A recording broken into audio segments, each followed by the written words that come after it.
Pessoal, bom dia a todos. Bom dia. Em primeiro lugar, é um prazer receber todo mundo aqui nesse domingo de manhã para falar em torno de um assunto tão importante, tão presente na atualidade, no mundo hoje em dia, assunto recorrente nas casas espíritas, no atendimento fraterno, na livraria, na recepção, e foi assunto da moda há pouco tempo, falando em Baleia Azul, 13 Reasons Why, acho que é 13 razões, 13 porquês. Enfim, é um assunto que está em alta aí. É um assunto que vale a pena a gente trazer a discussão, a visão da doutrina espírita, essa doutrina que a gente acolheu, pela qual a gente foi acolhido. Nós estamos todos aqui, graças a Deus, encarnados e desencarnados, para a gente refletir um pouquinho em torno desse assunto. Hoje a gente trouxe o Vinícius Lara, do lado de fora, especialmente para falar sobre esse assunto. Certamente vai ser uma ótima oportunidade para cada um levar um pouquinho das reflexões que a gente tem aqui nessa manhã, para os nossos lares, para a nossa vida, os trabalhadores que têm suas atividades diferenciadas nessa casa e outra. Você tem gente de Barretos aqui, sejam bem-vindos também, tá? São Estado, por aí, bem-vindo, tá? Sem ser esposa, dá para levar as informações da sua casa, tá? Com certeza, quem conhece o Vinícius vale muito a pena, a reflexão é maravilhosa, tá? A gente vai convidar todo mundo agora para a gente fazer a nossa prece inicial. Eu convido todos para a gente fechar os nossos olhos, levar o nosso pensamento à grandeza de Deus nosso Pai, a Jesus, o nosso Mestre, o nosso irmão, o nosso amigo, o nosso companheiro de todas as horas. Em primeiro lugar, Senhor, a gente te agradece por essa oportunidade bendita da gente estar aqui reunido nessa manhã de domingo, para ouvir um pouquinho mais sobre essas questões da vida, e todas elas amparadas pela sua doutrina, pelo seu evangelho, pela sua moral, essa moral que nos guia em nossas atividades diárias, em nossa conduta perante essa encarnação, perante essa existência, nossa conduta com o nosso próximo. A gente te agradece por essa oportunidade, a gente pede o envolvimento da espiritualidade amiga a todos os presentes, os encarnados e desencarnados. A gente pede para que todo mundo se sinta bem acolhido, bem-vindos aqui nessa casa. Pedimos também o acolhimento de todos, o envolvimento em torno do Vinícius, que fará a exposição desse seminário aqui para a gente. A gente pede, Senhor, fique conosco nesse momento, nos ajude, nos intua, nos ampare, e que assim seja. Graças a Deus. Vinícius, com vontade de agradecer. Vou deixar essa aqui. Pessoal, passa agora. É só falar com você de novo. Pessoal, vai ser mais ou menos 1h30, depois vai ter um break, depois vai ser mais ou menos 1 hora, aí a gente vai ter um espacinho no final para perguntas, tá certo? Então, se o Vinícius falar alguma coisa que vocês queiram perguntar depois, grave na cabeça, ao final ele abre para umas perguntas, tá certo? Não pode ser muito demorado, porque vai ter gente de fora ainda hoje, mas tá certo. Meus amigos, bom dia para nós. Bom dia. Nós hoje retornamos às atividades aqui no Rio da Gama com muita alegria e um senso de responsabilidade aumentado, porque trataremos de um assunto que é muito, muito, muito delicado para todos os nossos corações. Além de nós, encarnados, que aqui estamos e assistimos a tarefa, certamente o alto permite que sejamos visitados também por outros espíritos que saíram do mundo pelas portas do suicídio, o que faz com que todo o ensinamento que toque, num tema tão sentido para nós, tenha duplo impacto na nossa jornada. Um impacto visível para nós e um impacto invisível para aqueles outros que vão partilhar amanhã conosco. Então, que esse momento seja produtivo para todos nós. Eu também gostaria de lembrar a memória de um grande amigo do estado do Rio de Janeiro, que já desencarnou há um pouco mais de 1 ano, que foi o grande orientador desse trabalho para nós, depois de desencarnado, mas não foi um processo mediúnico. Ele trabalhou a vida inteira atendendo pessoas que pensavam em suicídio. Desenvolveu trabalhos intensos junto ao CBV no estado do Rio de Janeiro, e também na Casa Espírita onde militava, Jorge Niemeyer, onde criou vários grupos, seja de estudo das obras que tratavam do tema, seja de acolhimento, atendimento fraterno e orientação. E Palmiro, era seu nome, desencarnou por um mieloma muito agressivo, Depois do desencarne, eu procurei a esposa e disse: Márcia, eu queria todo o material que o Palmiro tinha de suicídio. E ela passou todo o material para mim. Então eu dedico esse trabalho também ao querido Palmiro, onde ele esteja, que ele receba o nosso salve e que a gente possa dedicar nossa gratidão a ele também.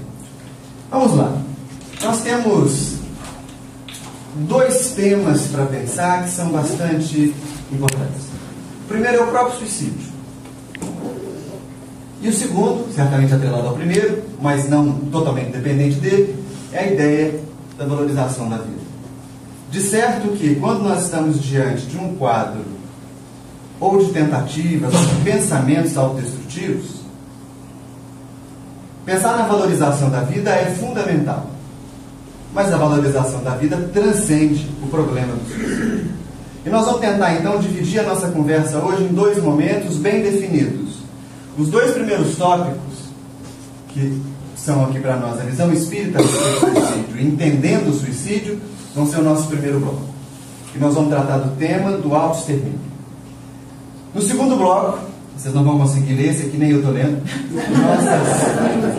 muitas imagens, e aqui uma espiritualidade a partir da humanidade, é onde nós trataremos da valorização da vida durante o nosso segundo momento.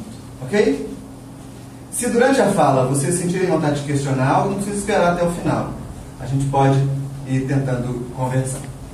Bem, quando a gente busca lá o Livro dos Espíritos, na questão 944, Kardec pergunta: o homem tem direito de dispor de sua própria vida?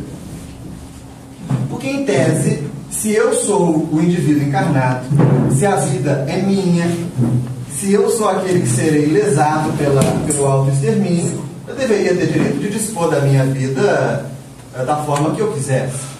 Inclusive, esse é um pensamento pós-moderno muito forte, que dá ao sujeito o direito de fazer o que quiser, que dá a ele a liberdade, em tese, de buscar qualquer prazer ou qualquer solução para o sofrimento, independente de nenhum impacto religioso, transcendente, moralizador. Kardec pergunta isso lá no século XIX. Nós ainda não tínhamos consolidado essa ideia contemporânea, nós, de que o sujeito pode fazer o que ele quiser. Mas os espíritos lá já respondem: não, só Deus tem esse direito. O suicídio voluntário é uma transgressão da lei de Deus. E aí, bem, se nós observarmos de modo dogmático, taxativo, essa resposta, ela pode parecer para nós muito pouco prática. Porque o sujeito que vive o drama de pensar em matar-se, ele não está muito preocupado com o que Deus acha. Na verdade, ele pode inclusive estar querendo afrontar a própria ideia religiosa em que ele se alinha. Porque, via de regra, o suicídio vem no fim de uma trajetória que deveria ter dado certo na cabeça do sujeito. Mas na sua própria leitura da realidade, ele não encontra felicidade, não encontra acolhimento, a fé não é capaz de saciar suas questões ou de solucionar os seus problemas. Portanto, dizer que Deus não autoriza o suicídio para alguém que já está enfadado da vida, pode ser simplesmente dizer: que bom, né? Que ele não gosta disso, porque eu também não gosto dele. Mas isso aqui não é uma resposta literal apenas. Ela serve para que nós façamos um mergulho um pouco maior a respeito do que o Espiritismo enxerga a respeito da própria vida do sujeito. Fato é, o próprio ser é responsável pela sua jornada. Todos aqueles espíritos que, por excessiva dor ou descuido, retiraram a própria vida pelas portas do suicídio, em Espiritismo, continuam sob os braços do Pai. Não há nenhuma proscrição, ninguém é afastado, ninguém é punido violentamente, ninguém é taxado como sendo o pior dos seres, nada disso. Há a presença de Deus para o suicida. No entanto, o Espiritismo começa a nos apresentar soluções para um problema que a gente chama que é o problema do materialismo. Sabe qual que é o grande drama do materialismo? é a incapacidade da matéria de nos proporcionar prazer o tempo todo. Veja bem, você gosta de tomar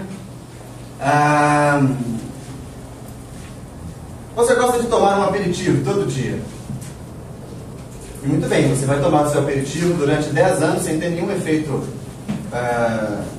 colateral, sem ter nenhum problema. É só antes do almoço, você toma uma dose, aquilo ali não te gera nenhum transtorno. Mas aí, por uma série de outros motivos, você tem problema no trabalho, se desentende com a família, você começa a despertar para algumas questões internas que nunca tinham sido tocadas, que te incomodam profundamente, e aí começa a pensar assim, mas uma dose talvez não seja só o que eu preciso, eu vou tomar 2. E aí eu vou tomar 3. E aí eu inicio um movimento que é uma escalada para que o mesmo objeto material me dê o mesmo prazer que me dava antes. Só que um dos atributos da matéria é que quando a gente busca o prazer através dela, o espírito é muito adaptativo, a mente é muito dinâmica, e ela começa a cobrar doses maiores de estímulo para que nós obtenhamos o mesmo prazer. Então, quando o sujeito se enxerga como um sujeito material, unicamente material, ele está fadado a intenso sofrimento.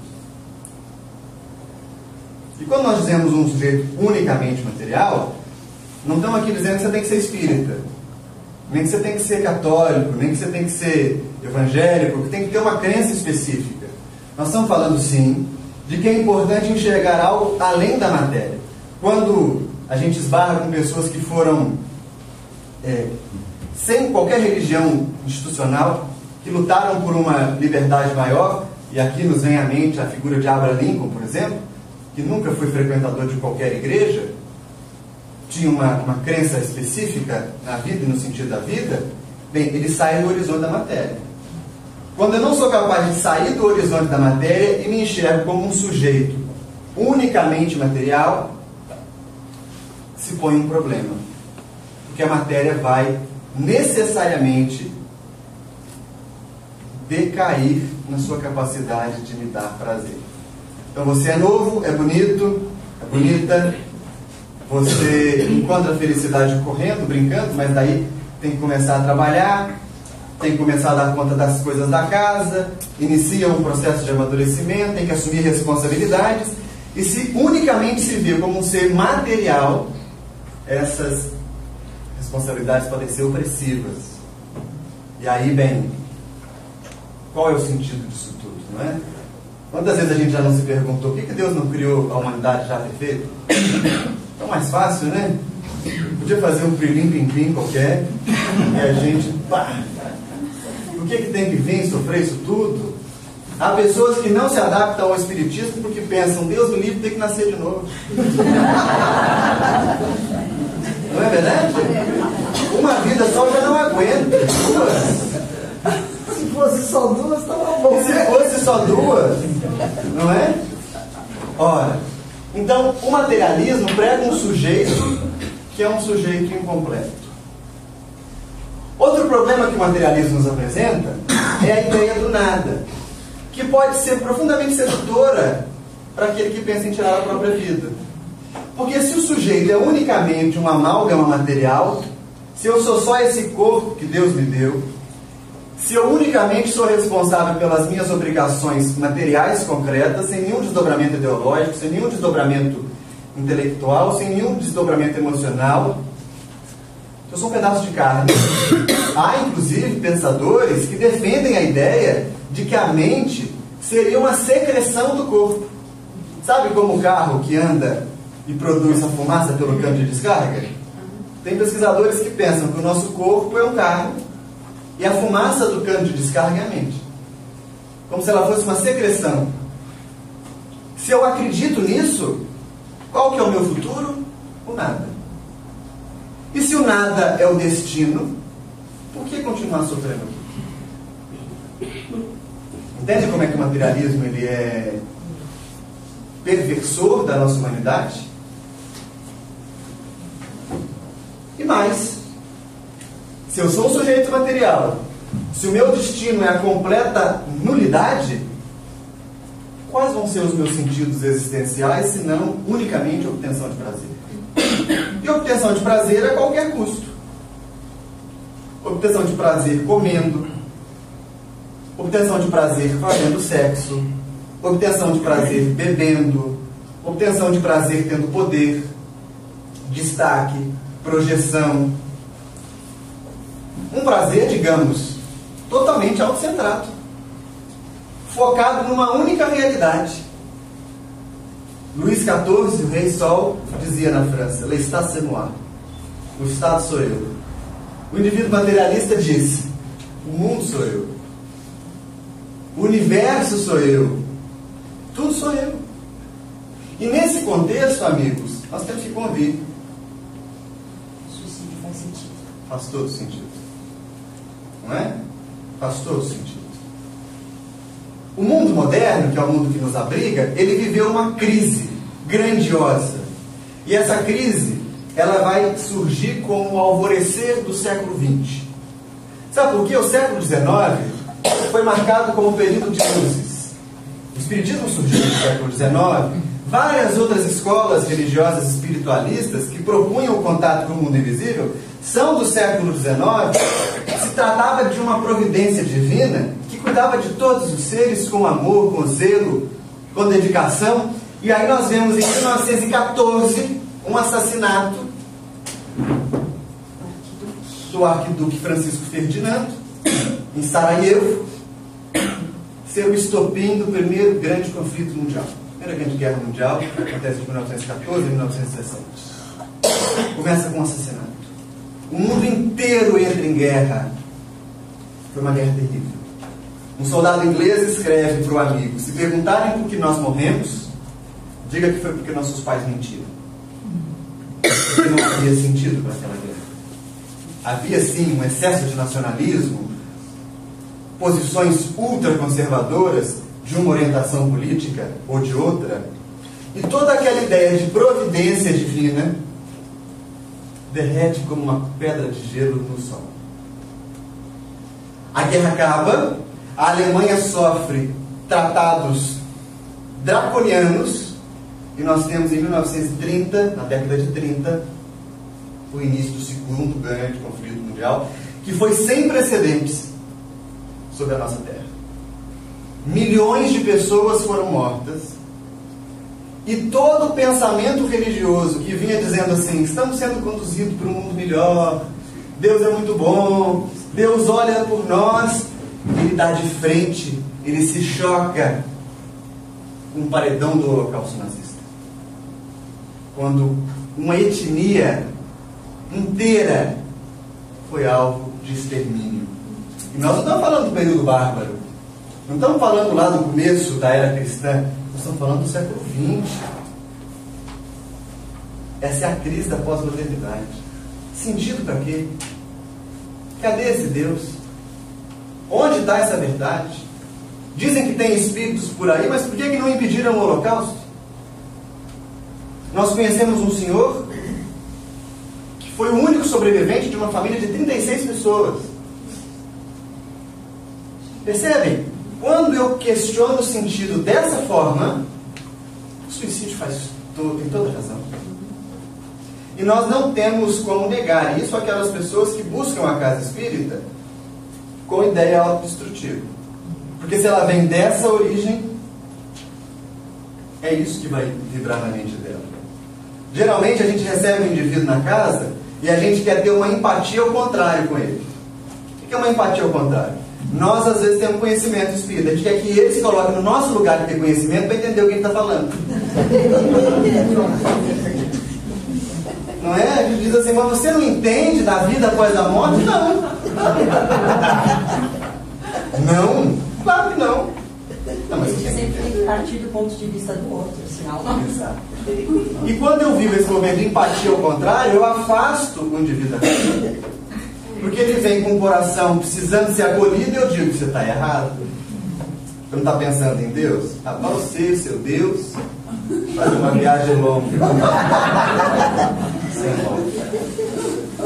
Por quê? do que a lógica. E eu preciso, assim como quando eu viajo para um outro país, entender rudimentos da língua para me comunicar, eu preciso entender que os campos ideológicos são países para a mente.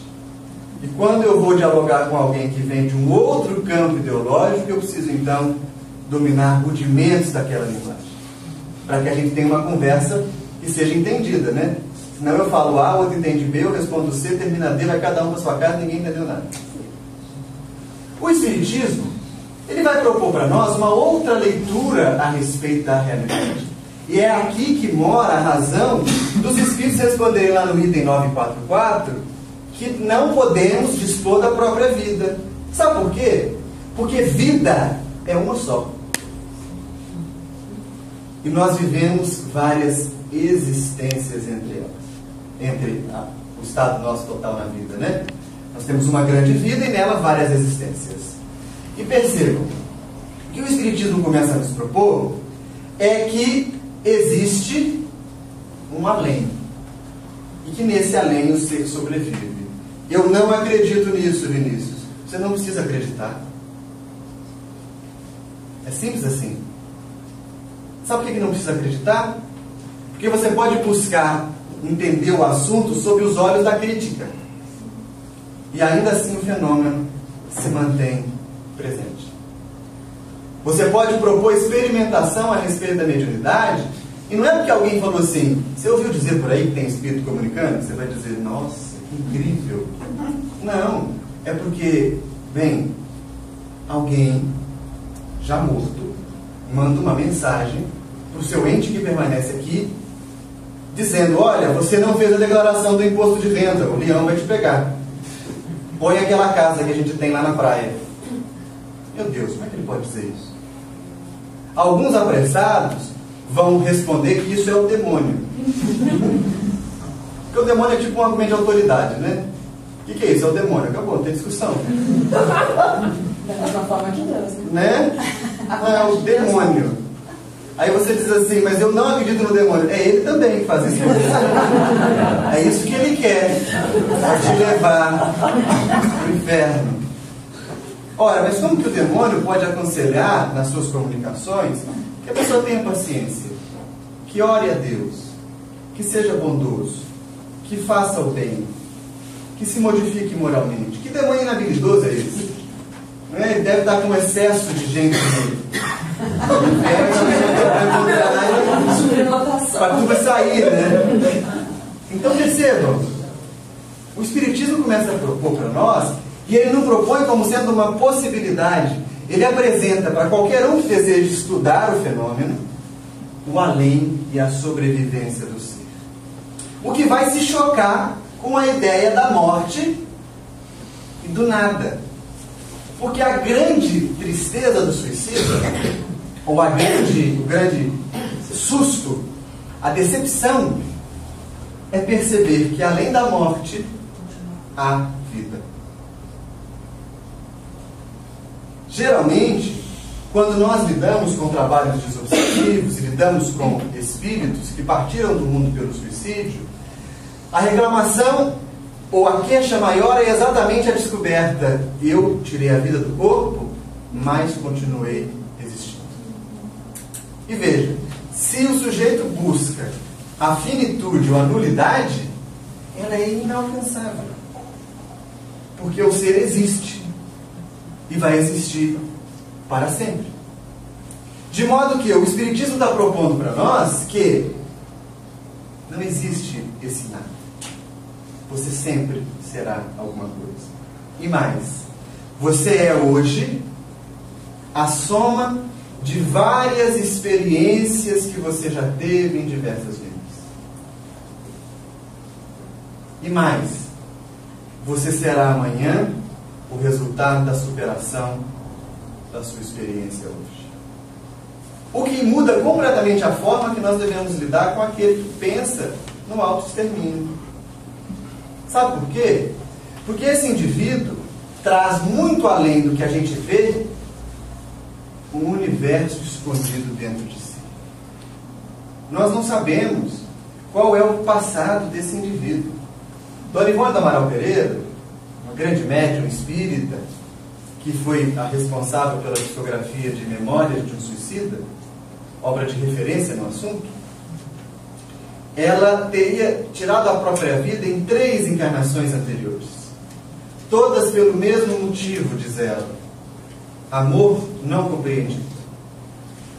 E nos relatos que ela faz nessa existência, conta-nos que quando se aproximava a idade, porque ela sempre havia se matado mais ou menos na mesma época, na mesma idade, quando se aproximou a idade física do antigo suicídio, ela tinha vontade de fazer a mesma coisa, mas não tinha motivo. Ela mesma relata: não tem motivo, minha vida está ótima, por que é que eu estou pensando em tirar a própria vida? Existem impulsos, comportamentos, existem raízes que não acompanham o sujeito desde agora, que estão ali vibrando no seu campo mental há 300 anos. Estão ali vibrando há muito mais tempo.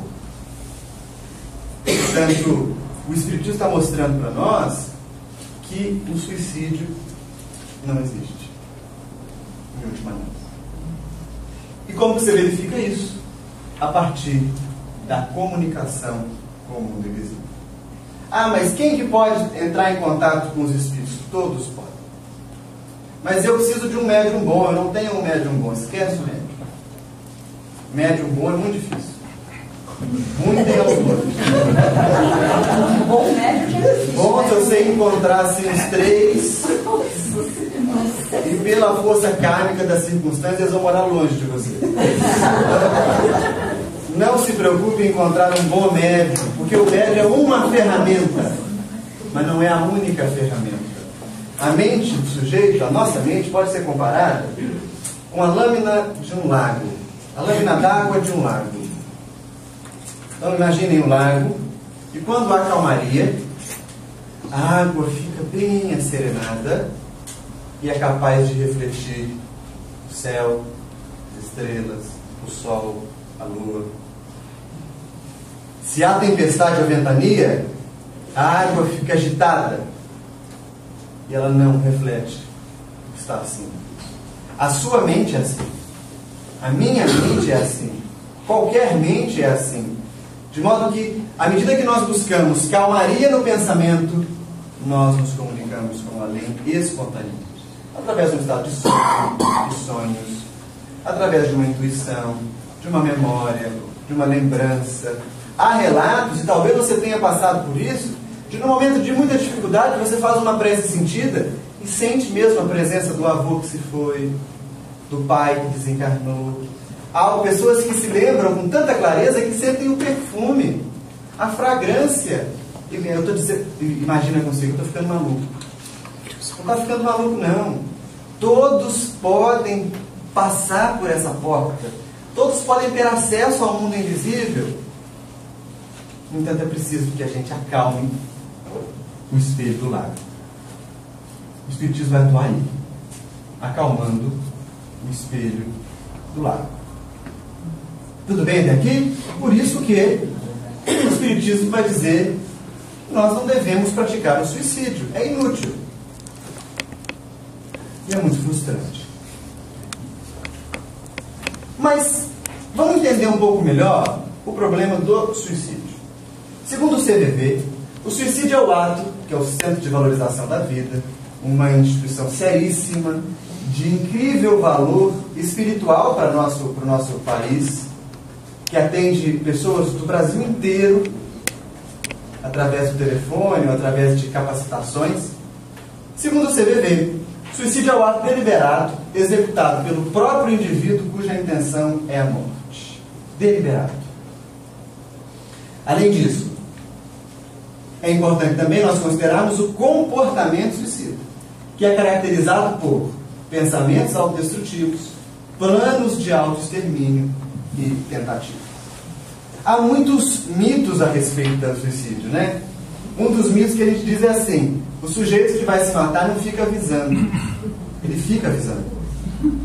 Ele está te dizendo o que ele vai fazer.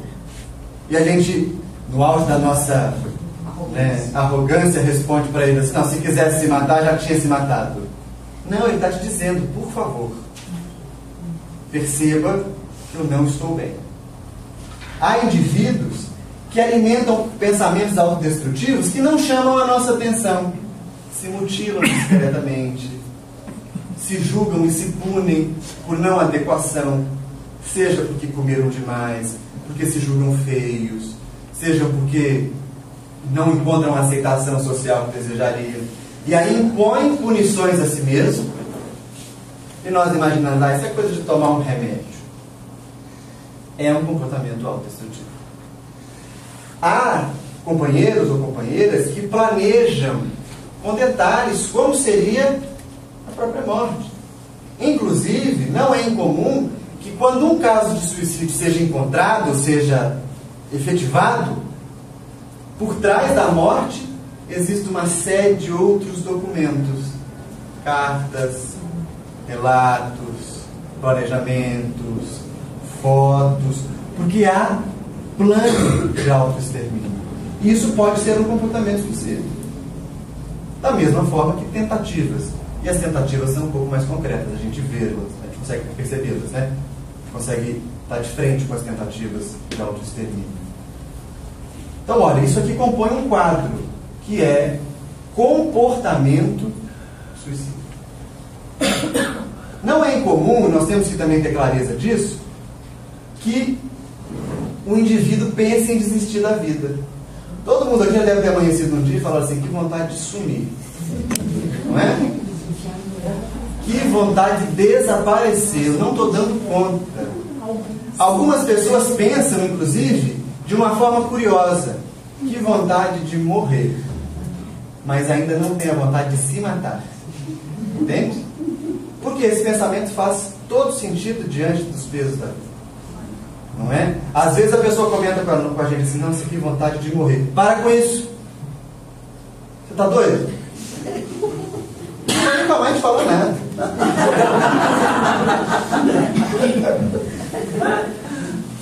Se você quer responder assim com rigidez, você fala, deixa ela falar mais. Por quê? Porque a gente tem que pescar esses fios. A gente tem que ver os detalhes. E é exatamente nos detalhes que reside a possibilidade da gente auxiliar e modificar o pensamento autodestrutivo. Não é? Quando a gente busca estatísticas, essa aqui é uma delas. De cada 100 habitantes, 17 pensam em suicídio. 5 planejam. 3 já chegaram a tentar. E só uma é atendida no pronto-socorro. Só uma chega de fato a conseguir auxílio a tempo de evitar a própria morte. Isso aqui nós temos que considerar a subnotificação.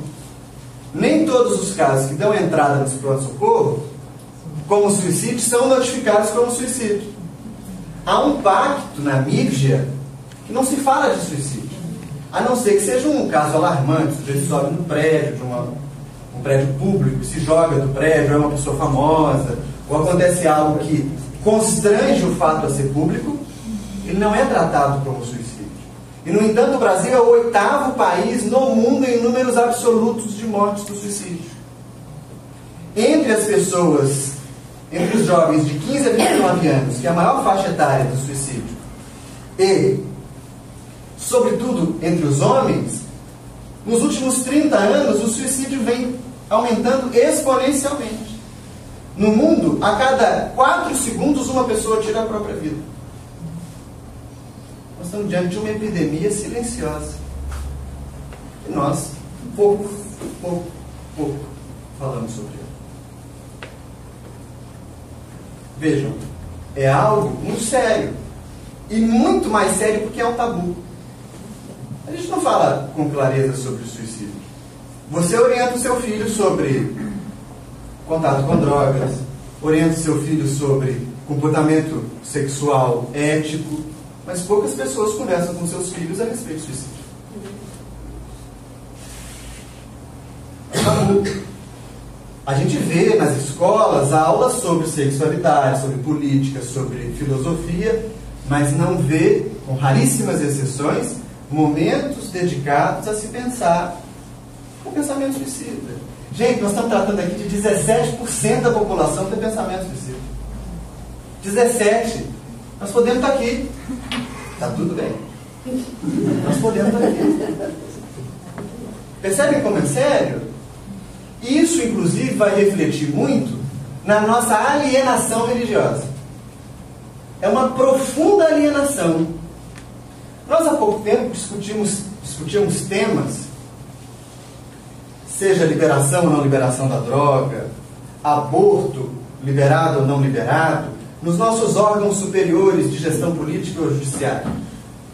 E aí, os indivíduos de um grupo religioso dizem assim, não pode liberar as drogas, não pode liberar o aborto, não pode isso, não pode aquilo, querendo que o Estado legitime uma postura que é baseada na crença, quando, em última análise, e aí independente de concordar ou discordar com isso, nós deveríamos estar discutindo esse tema dentro das casas espíritas, dentro das igrejas. Como líder espírita, eu não devia estar lá pressionando o juiz para fazer ou não fazer uma lei somente. Eu deveria estar tratando disso aqui agora. Porque é muito mais lógico que eu quebre o tabu e traga o tema para perto de mim. E aí a gente trata de suicídio muito pouco na casa espírita. Geralmente acreditando que é o outro que vai instruir. Geralmente acreditando que a pessoa que foi lá na casa só ouvir falar sobre o Evangelho, ela está vacinada contra o suicídio. Não, ele tomava passe toda semana. Por que ele se matou? Porque ele não está precisando de passe. Está precisando de conversa. E é diferente. Não estamos aqui depreciando passe, depreciando qualquer atividade do grupo espírita de vocês. Estamos dizendo que talvez não baste. Auxilia, instrui, mas não basta. Quando nós temos 17% da população que pensa sobre um tema, esse tema é relevante. Mas o que leva uma pessoa a cometer suicídio? Bem, são vários os motivos. Normalmente, a necessidade de aliviar pressões externas ou internas, como cobranças sociais, culpa, remorso, depressão, ansiedade, medo, fracasso, humilhação. São vários os fatores, geralmente ligados a esse tipo de pressão, que conduzem um indivíduo ao limite. Percebam, o suicídio é limite. O indivíduo que começa a planejar a própria morte, por mais que ele pareça forte, que ele pareça no controle de tudo, ele está no limite. É como se o motor do carro dele estivesse fundindo. Ele está no limite, a gasolina está acabando, o motor está fundindo, ele não tem o que fazer. Ainda que ele esteja num carro super poderoso, esteja num importado, o motor vai fundir. E a gente às vezes olha e diz, não, mas ele é um carro importado. Eu aqui na minha Brasília, fazendo pá, pá, pá, pá, pá, pá, pá, pá, pá. Aqui em São Paulo deve ter Brasília que faz pá, pá, pá, pá, pá, né? Minas, eu aqui na minha Brasília e ele nesse carro importado, como é que eu posso Como é que ele pode ter algum tipo, né? Ou como é que eu posso ter acesso? Por que ele nesse carrão vai estar preocupado? Eu que estou aqui, estou lascado. Eu não estou assim. Olha, esses sentimentos a gente não vê. Há pessoas lindas que se imaginam as mais feias do mundo. Pessoas que são agradabilíssimas, que não conseguem se socializar. Há indivíduos que cresceram entre imagens tão rígidas de si mesmo, e nós vamos conversar sobre isso no segundo momento da nossa fala, que são incapazes de admitir o erro. O pai cresce falando para o filho assim, você tem que tirar 9,5 ou mais. Você é aluno de 10, é tão inteligente, não faz nada da vida, só estuda, tem que ser o melhor. Aí ele vai muito bem na escola dele, tira 9,5, 10, 9,5, 10, 9,5, 10. Notão! E aí ele passa por uma faculdade de engenharia. E aí no primeiro cálculo, ele toma pau. Acaba com o sujeito. Ou então o pai diz para o filho assim: você nunca vai casar. Mulher nenhuma vai lhe querer. Homem nenhum vai lhe desejar. Você é feio, inconveniente. Se alimenta uma imagem na mente do sujeito. E essa imagem ganha concretude. Então ele pode estar andando de Porsche, mas por dentro é uma Brasília. Percebe? Isso é pressão. E o sujeito chega na casa espírita com essa pressão. Nós estamos fazendo um trabalho lá em Belo Horizonte de receituário homeopático, mediúnico. E aí, bem, as pessoas colocam pedidos às vezes lá para nós, que são pedidos inimagináveis. Um dia a moça colocou dor de barriga. Você pensa, vai chamar o espírito e vai falar assim: ô seu espírito, o que você tem? Dor de barriga. O que você faz com a dor de barriga? Você vai no banheiro, né? Até a dor de barriga passar. Não depende de algo assim sobrenatural. E eu fico interessado, impressionado, como que alguns pedidos como esse são atendidos. E eu acredito que são atendidos porque, para algumas pessoas, esses são os grandes pedidos. São os enormes pedidos. São os únicos pedidos possíveis. Porque em todos os outros campos, ela já não encontra mais solução. Então, amigos, essas pressões nós não conseguimos medir.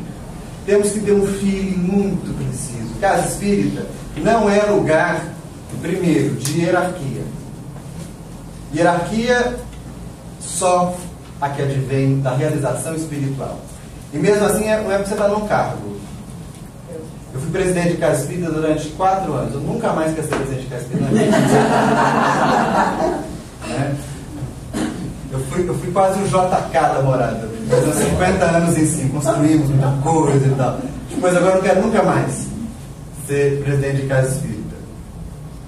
Não é isso que traz hierarquia. Não é você ser coordenador de grupo de estudo. Não é você ser médico. Hierarquia e espiritualidade é exercício de compaixão. Então nós temos que ter muito cuidado na relação um com o outro.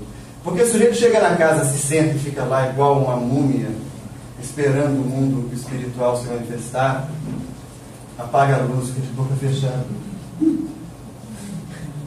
Está errado. A casa espírita é lugar de falar: ô dona Maria, cortou o cabelo, e essa roupa nova? Como é que você está? E botar a mão no outro e abraçar. A gente não gosta de pôr a mão, né? Você não põe a mão assim com muita intensidade, mas você aperta a mão do sujeito. Você pergunta se está bem, se dormiu, se viu o jogo. Não entra para aqueles assuntos ruins, não. Não vai precisar discutir política, não briga. Não dá. Mas discute coisa boa. Mas você precisa ter toque. Se o sujeito chega na casa espírita, entra, senta, assiste uma reunião, vai embora, não é notado, casa espírita, você falhou. E falhou muito. Nem que seja para dizer: ô, você já está no meu lugar. Aí a pessoa troca. Entendeu? Ela troca de lugar, você puxa papo. Porque é nesse tipo de relação que a gente estrutura a afetividade. E vejam, não é o objetivo da casa espírita se tornar universidade.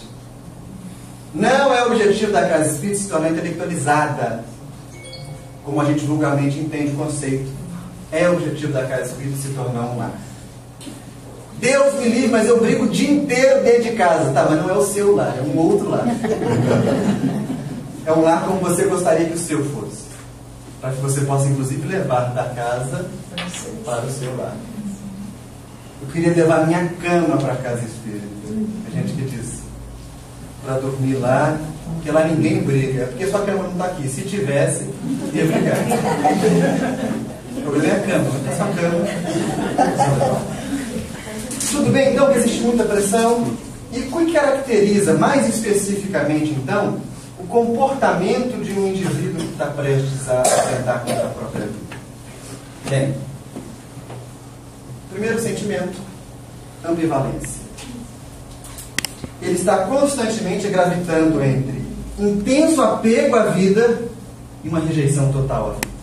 Há momentos em que ele se mostra super empolgado envolvido, conectado com coisas da vida comum, mas outros ele é movido por completa apatia. Se desliga, se apaga, não vê qualquer possibilidade de prazer ou de alegria e se deixa consumir por esse sentimento. A pessoa que vive isso está num estado de tensão emocional. Se você passar por essa situação uma vez ou outra, acordar um dia e falar que vontade de cavar um buraco e entrar dentro dele, isso é natural. Nós estamos tratando aqui de pensamento recorrente. Quando isso se torna constância no seu dia, você sai de casa para encontrar com alguém, no meio do caminho você diz, não quero mais não. Você prepara uma comida que gosta e depois não quer comer. Você subitamente num lugar começa a se sentir inadequado. Ter vergonha daqueles que estão à sua volta. Ambivalência. E a gente pode perceber isso, desde que a gente esteja perto dos nossos companheiros. Outro sentimento. Busca de atenção. E isso, gente, é muito bom. Quem não gosta de um carinho, né? Quem não gosta? Até o cachorrinho gosta, o gatinho gosta. Alguns cachorros são bem parecidos com um indivíduo que não consegue receber afeto. O cachorro quer tanto carinho que ele fica enlouquecido. Te morde, te puxa. Denise Clara, cachorro do Eduardo da Matilde. Ela quer tanto carinho que ela fica enlouquecida. Ela morde seu calcanhar, ela deita no chão, ela pega as coisas, já quer carinho. E talvez um pedaço de pão. Carinho. Todos nós precisamos de carinho. E é muito importante, inclusive, que você considere que precisa de carinho. Porque há um verniz de força. Há um verniz de autossuficiência que o mundo pede que a gente passe na gente mesmo. Afinal, você vai ser um trabalhador, você vai morar em São Paulo e vai depender dos outros? Uma cidade como essa, a maior metrópole do Brasil, não, você tem que ser autossuficiente, você tem que ser dono das suas coisas. Mas todo mundo gosta. Todo mundo necessita, precisa de um carinho. E o indivíduo que está pensando em dar cabo da própria vida, ele está buscando atenção. Não é daquele tipo de atenção que a gente fala para chamar atenção, para brigar com criança. Está querendo aparecer, não é isso. Não estou dizendo aqui que o indivíduo que tem pensamento autodestrutivo quer aparecer. Ele precisa de atenção. É bom você poder falar, você está bonito hoje. Você cortou o cabelo. Você sabe que a pessoa não cortou, mas você inventa. Camisa nova. Que coisa, você fez a unha onde? Que unha bonita. Mas você emagreceu. Você acha que emagrecer? Você está uma coisa de Você está mais leve. É uma coisa de emagrecer. Você falou para mim. Entendem? A gente vai criando espaço. É preciso romper com aquela ideia da doutrinação. O espaço que a gente dá para ensinar espiritismo é um espaço institucionalizado. Vai na reunião, é de 3 às 4. Lá você escuta o palestrante, toma passe. Se tiver problema, conversa com o atendente. Credo, né? É ruim, não é? Eu, pensando num consultório médico, né? A diferença é que no centro não costuma atrasar. Mas no consultório médico, não. Eu vou dialogar com o sujeito aqui, ó, perto. Eu com ele. É aqui que eu desenvolvo espaço para falar de espiritismo. É aqui na busca pela atenção que eu cito um livro que li. Que eu falo de um filme que assisti. Que eu aproveito para convidar, você não quer tomar um café comigo? Aonde? Ali no fundo da casa tem café. Congelado perto. Aí, ó, hoje é um café especial, só para nós dois. Lá na frente. Isso cria vínculo. Uma vez eu estava em um bar, na cidade interior de Minas. E aí tinha uma senhora sentada assim na frente, bem velhinha. Eu já tinha apresentado a papelada para desencarnar. A conferência dos documentos. E aí ela estava lá com a bengalinha, sentadinha assim. Eu, na época, acabava as palestras, abraçava todo mundo. E a velhinha estava lá, eu acabei a palestra e já fui direto abraçar a velhinha. Não, queria abraçar ela. Porque abraçar a velhinha é bom, a gente sente, né, feliz. E aí, o pessoal estava falando em volta. Eu abracei a velhinha e fui embora. Aí o diretor da casa procurou esse Vinícius. Essa senhora já bateu com a bengala dela em tanta gente. Se o povo esbarra nela, ela bate com a bengala. Se tem um menino na frente dela na fila do passe, ela bate com a bengala. Eu fiquei com medo dela te dar uma bengalada. Eu disse, não, a mim não deu. E aí, eu fui tomar café, né? Daqui a pouco vem a senhora com uma mensagem do Espírito Itz Terezinha, que é uma orientadora lá da nossa casa, em Bicas. Começou a me contar a história da Iris, elas foram amigas de infância, tudo isso. A bengala dessa senhora era mostra de atenção, pedido de atenção. Olha para mim, porque a única forma de você olhar para mim é se eu te bater. Tudo bem. Tudo bem. Há um documentário chamado Human, que o Google fez em parceria, se não me engano, com a NetGeo, mas eu não sei se foi exatamente. E que o documentário ele é uma série de pessoas de todas as nações do mundo dando depoimentos sobre temas específicos. A primeira cena do primeiro documentário é um detento que assassinou mãe e filha e foi preso em prisão perpétua. E ele começa a contar a história dele. Diz, eu era muito pequeno, meu padrasto me batia todos os dias. E ele dizia para mim que ele só fazia aquilo porque ele me amava. E eu cresci achando que toda vez então que eu amasse alguém, eu tinha que fazer ele sofrer. Entrei naquela casa, roubei o que eu queria, não precisava, mas matei a mãe e a filha. E ele começa a chorar. No dia seguinte eu conheci a Agnes, a mãe da minha vítima. E ela vem todas as semanas me ver na prisão. Ela cuida de mim como se eu fosse filho dela. E ela começou a me mostrar que eu não preciso fazer sofrer a quem eu amo. Gente, nós quando fazemos alguém sofrer, estamos sendo atenção. O ser humano não é programado para o mal, ele é programado para o bem. A gente é programado para fazer carinho. Sabe aquele cachorro que quando a gente põe a mão e deita com a barriga para cima?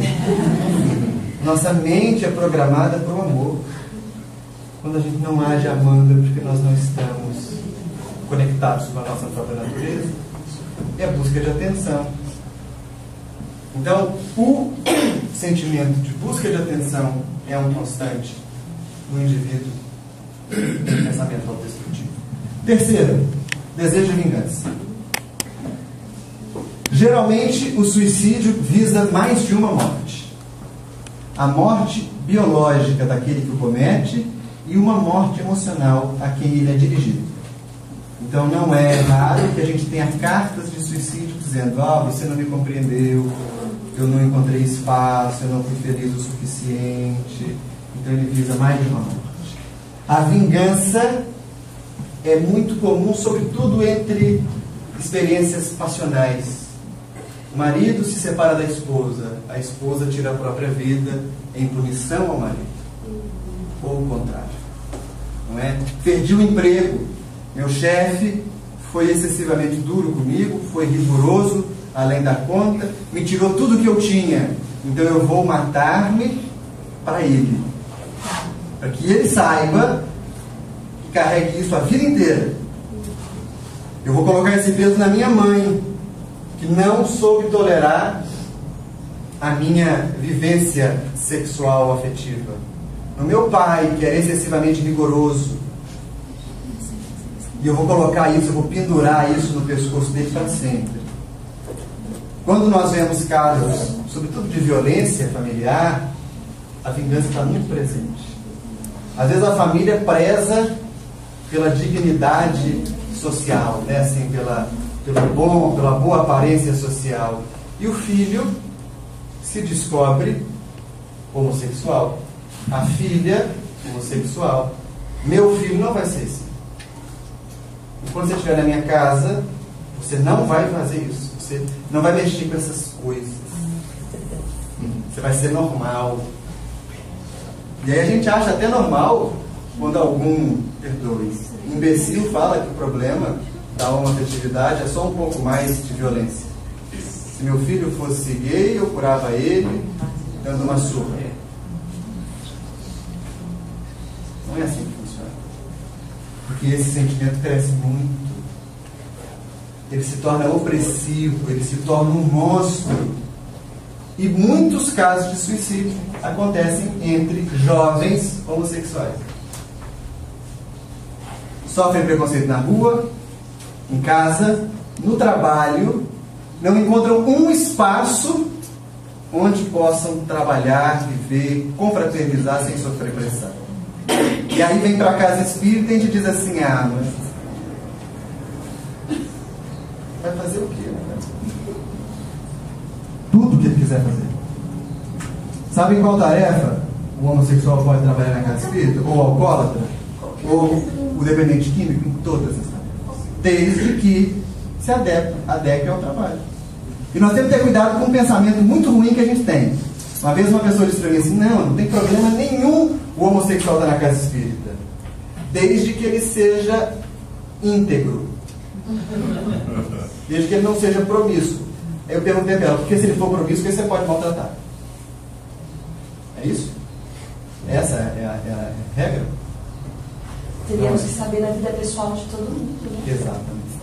Há distintos senhores diretores de casa espírita que aplicam paz, recebem guias e agridem suas esposas em casa. Percebe? Isso aqui, gente, é muito sério. É muito sério. Talvez por um pensamento um pouco ainda endurecido, a gente pense que o sujeito escolhe.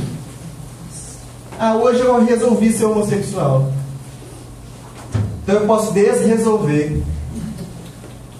O espírito não se identifica. Ele se identifica como outra coisa. Não se identifica com o corpo. Como outra coisa. E está tudo bem, sabe? Não tem nada errado nisso. É um epifenômeno da alma, é um fenômeno periférico. Não é isso que conduz ninguém à elevação, mas isso pode alimentar profundas dores. O sujeito que passa pelo transtorno do alcoolismo encontra amparo em qualquer lugar. A casa aqui abriu o grupo do AA, e isso é uma virtude maravilhosa, não é? O sujeito não encontra amparo, se torna um peso para a família, se sente mal. Se busca o amparo e não tem, vingança. Então, a vingança perpassa muitos comportamentos autodestrutivos, muitos indivíduos. Desejo de fuga. Eu quero andar. Sumir. Desejo de fuga. Fugir de quê? De tudo. Fugir de mim. Não é? Eu quero sair dessa realidade. Eu nunca mais quero ter contato com essas pessoas. Nosso coração busca fugir.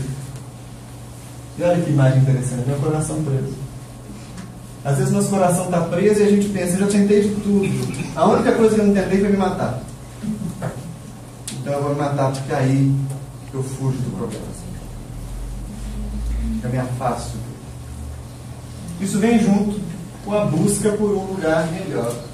Porque a gente ainda coloca um lugar melhor como algo fora de nós. Não é? Aquele céu maravilhoso da novela A Viagem. Coelhinho, grama, todo mundo andando de branco.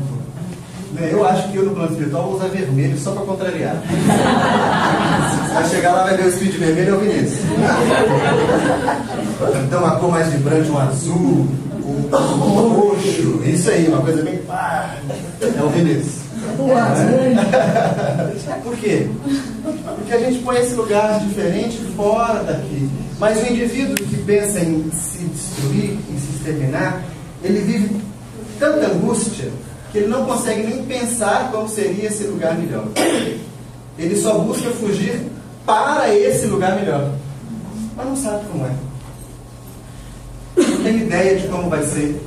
Inclusive, se ele parar um pouco para pensar assim, será mesmo que caso eu tire a minha vida eu vou para um lugar melhor? É bem provável que ele desconstrua essa imagem. Dentro dessa questão, também tem aquela questão de uma perda de alguém muito amado, que você acha que se você morrer, você vai encontrar com aquela pessoa. Né? Sim, a busca por um lugar melhor. Busca por outra vida, né? Exato. Então isso acontece demais. Quando a gente está falando desses 6 tópicos, né? Porque aquele indivíduo que busca a casa espírita falando em suicídio, passa por todos os 6, não. Nós podemos ter mais de um, mas podemos ter um indivíduo que está fixado num. Só um é suficiente. Só um é suficiente. E por fim, isso é uma homenagem ao grupo que meditou. O suicida busca pela paz. Mas busca pela paz na ideia da nulidade, do nada, do desaparecimento. Percebe? Aqui então, a gente fecha o ciclo do que faz. Me confundi todo. Aqui, não é? Peraí, volta. Do que faz um indivíduo pensar no próprio extermínio. Tudo bem até aqui? Como agir diante de uma pessoa que está pensando em suicídio? Primeiro, nós precisamos entender uma coisa, gente. Se alguém busca a casa espírita e diz para você abertamente, estou pensando em me matar, ele não quer que você faça um sermão para ele. Tá? Ele não quer que você dê um livro dos espíritos para ele, não. Né? Nem memória de um suicídio. Ele não quer que você dê o céu e o inferno. Ele não quer um curso. Você poderia me dar um curso de como superar o suicídio? Eu acho que eu posso ter aí uns 3 meses de aula. Não, ele não quer. Ele está com um problema com o qual ele não sabe lidar. E a primeira coisa que a gente tem que botar na cabeça é: tudo bem você ter problema. Todos nós temos. É fundamental que a gente desenvolva empatia. Que a gente saiba o que é sentir dor.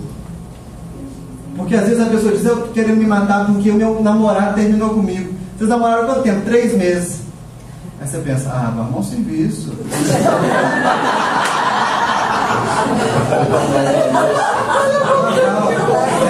Arrumar uma casa, está errado. Sabe por quê? Porque a gente não consegue mensurar o tamanho da entrega, do engajamento ou da repercussão que aquele indivíduo teve na vida dele. Então, o primeiro ponto é compreender: olha, você tem problemas, todos nós temos. Está tudo bem você ter problema.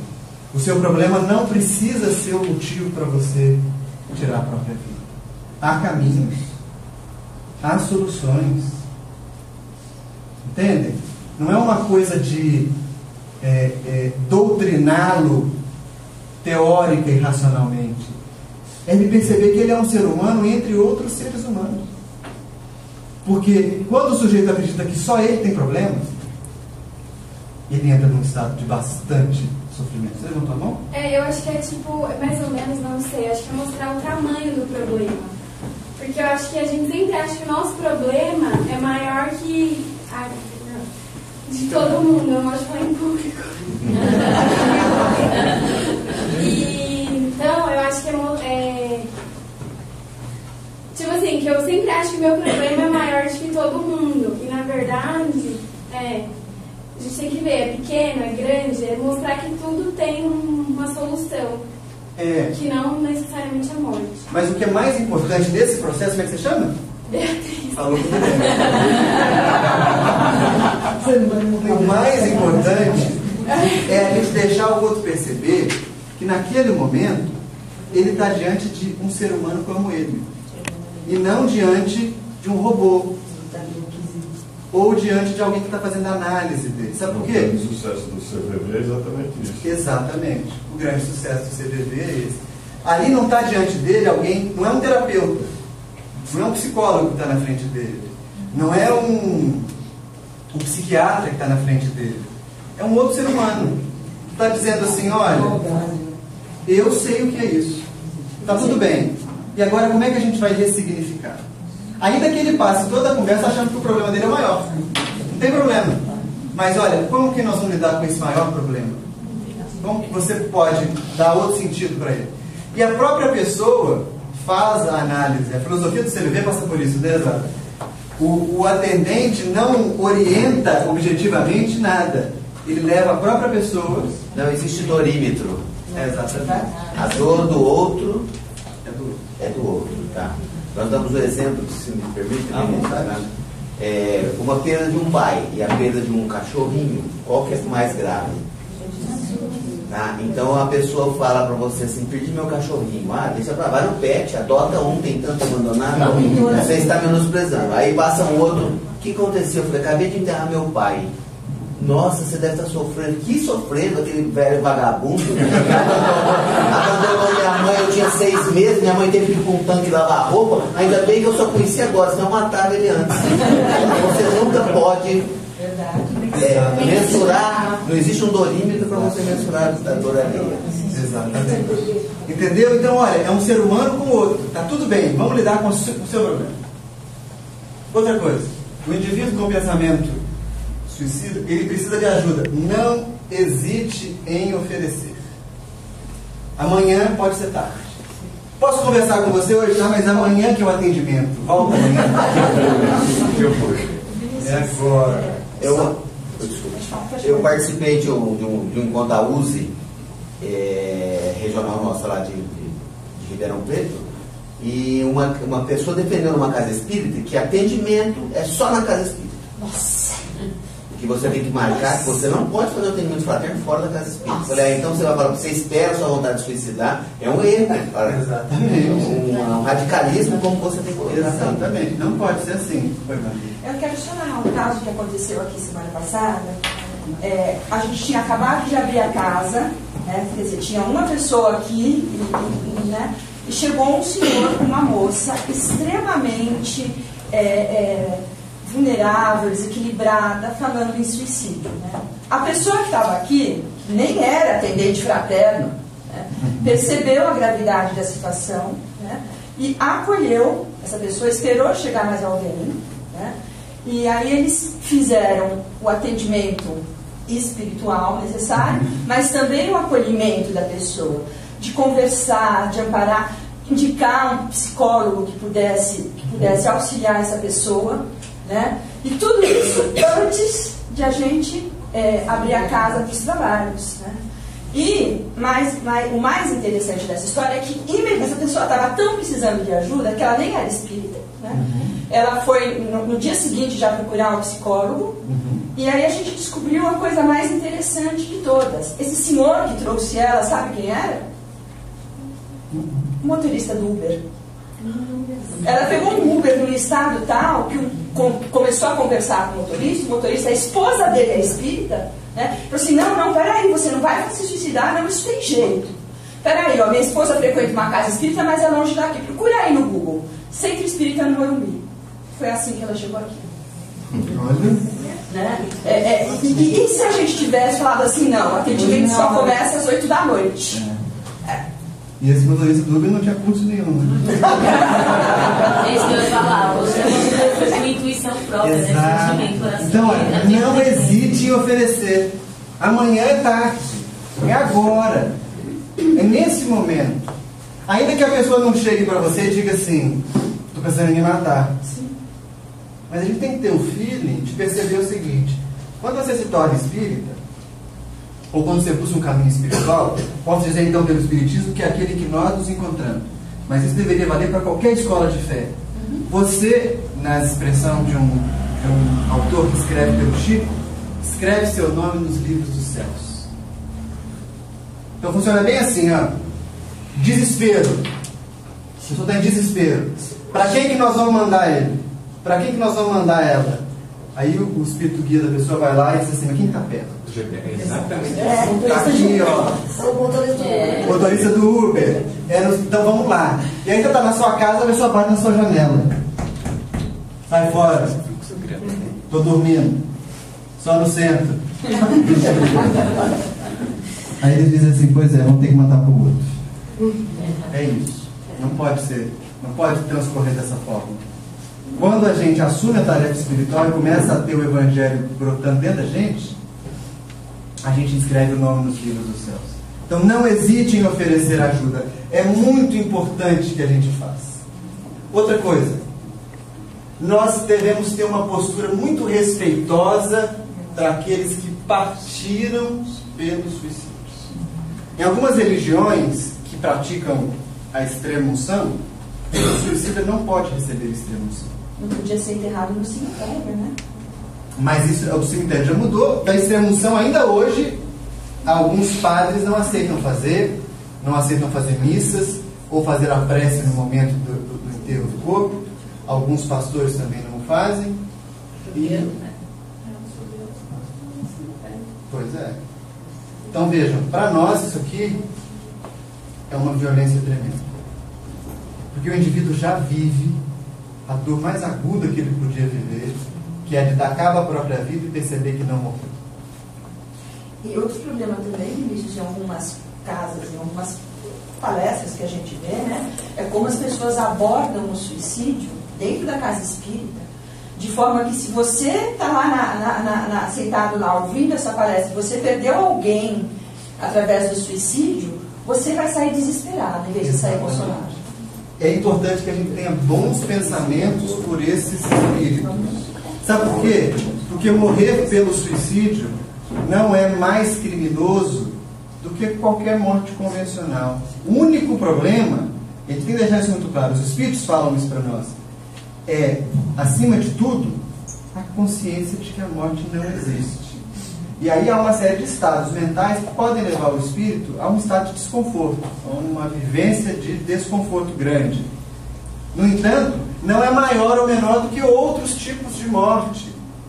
E eu estou dizendo aqui, sob pena de vocês interpretarem que eu esteja diminuindo o suicídio. Não é isso. Porque nós não temos que punir o suicida ou a memória do suicida. Nós temos que dizer assim, cara, deu errado. Como é que a gente recomeça? Se Deus não condenou, nós vamos começar de novo, agora. Espíritos que provavelmente estão conosco aqui, ouvindo o seminário, que saíram pelas portas do suicídio, não precisam ouvir que vão ter que passar por isso, por aquilo, que vão nascer assim, ou assado. Não! Eles precisam de bom pensamento. E a gente tem que ter clareza para pensar de forma humilde, que é o último tópico do nosso seminário. Humilde, sabe por quê? Porque nós temos que olhar para esses espíritos e pensar assim, com muita sinceridade, eu não sei se no seu lugar eu não faria melhor. Entende? Então, nós temos que ter bom pensamento por esses espíritos como algo constante. Tem um ente querido que partiu pelo suicídio? Pensa por ele positivamente. Faça suas preces a ele. Dedica a recomeço.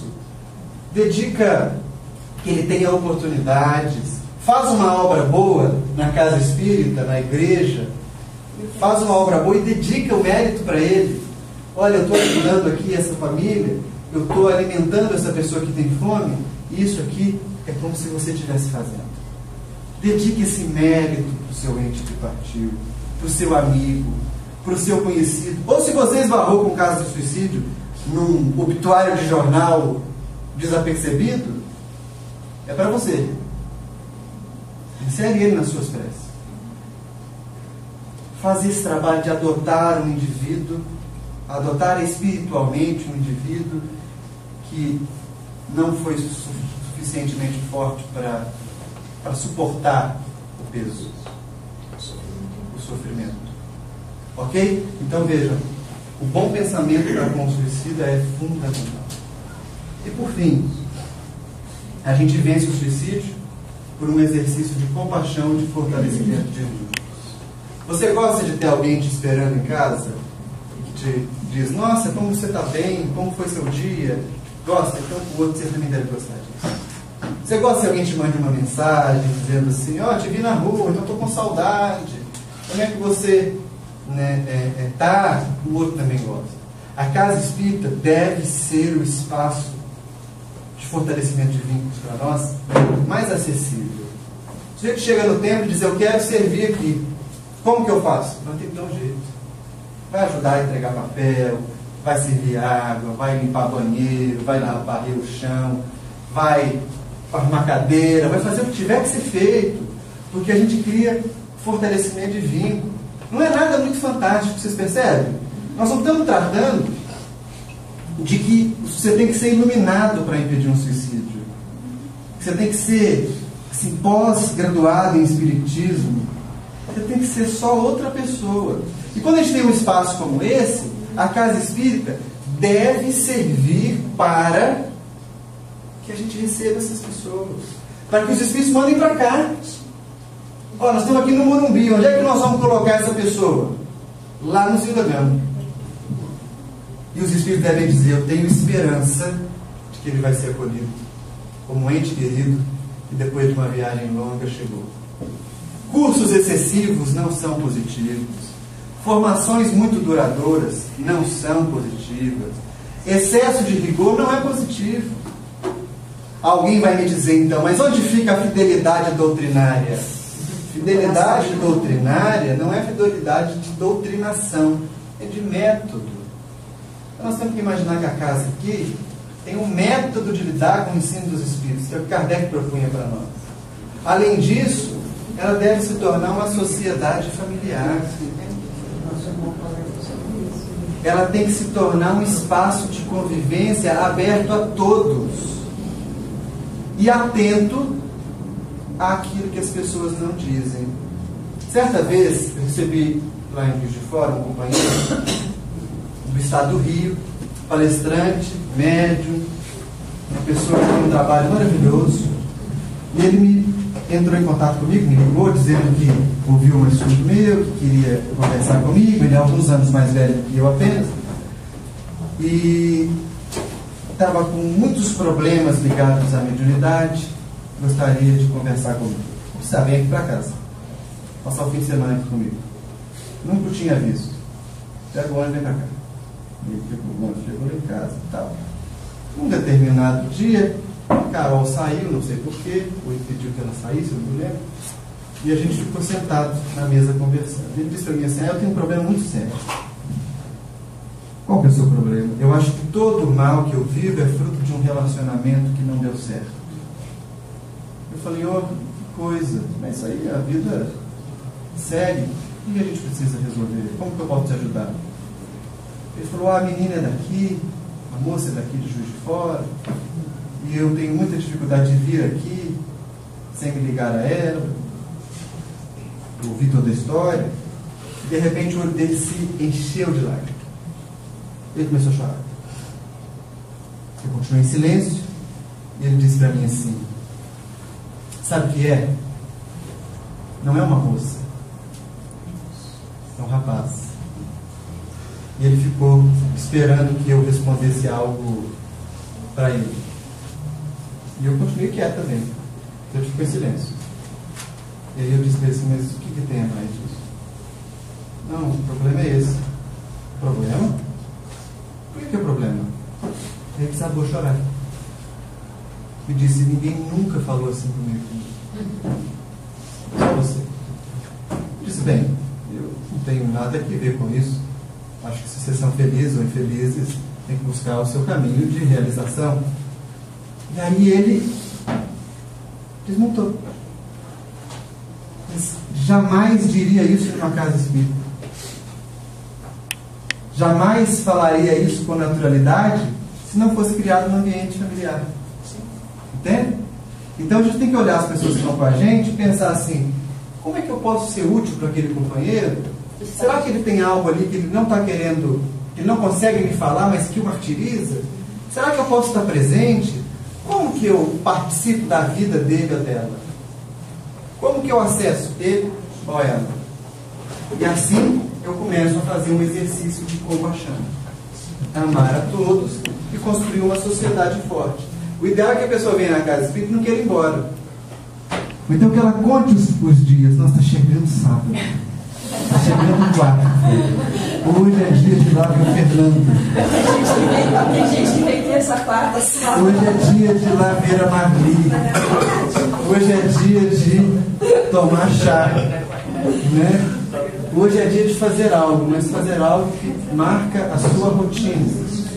Aí a gente constitui um espaço fraterno de convivência. Tudo bem? Tranquilo? O próximo módulo nosso vai tratar de